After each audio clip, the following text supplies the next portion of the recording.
আগের ভিডিওতে তোমরা ডুয়ার্সে ট্রেনে যাওয়ার সময় যে ভিডিওটা সেটা তোমরা দেখেছো, আর এটা হচ্ছে তার পরের ভিডিও। তো ট্রেন থেকে নেমে আমরা গাড়ি নিয়ে নিয়েছিলাম, টোটাল হয়তো 3টে কি 4টে টোটাল গাড়ি ছিল। গাড়িতে করে আমরা যাচ্ছিলাম হোটেলে, আর এটা হচ্ছে সেইটারই রাস্তা।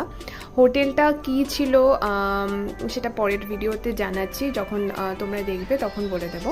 তো এবার বলি যে ডুয়ার্সে কাদের সঙ্গে গেছিলাম। আসলে ডুয়ার্সে গেছিলাম আমি আমার কলেজের এক্সকারশন থেকে, আর এটা ছিল আমার লাইফের প্রথম এক্সকারশন, যেখানে আমাদের ডিপার্টমেন্ট থেকে ম্যাক্সিমাম সবাই প্রায় গেছিলো, কয়েকজন যায়নি। আর এখানে আমরা গেছিলাম প্রফেসরদের সঙ্গে, প্রথমবার লাইফে বাবা মাকে ছাড়া। এটা আমার প্রথম ট্যুর ছিল নর্থ বেঙ্গলে, আর নর্থ বেঙ্গলেই আমার প্রথমবার যাওয়া ডুয়ার্সে। তো আরও ভিডিও দেখতে হলে আমার চ্যানেলটা সাবস্ক্রাইব করে দিও। আজকে ভিডিওটা ভালো লাগলে লাইক করে দিও। দেখা হচ্ছে তোমাদের সঙ্গে পরের ভিডিওতে। টাটা।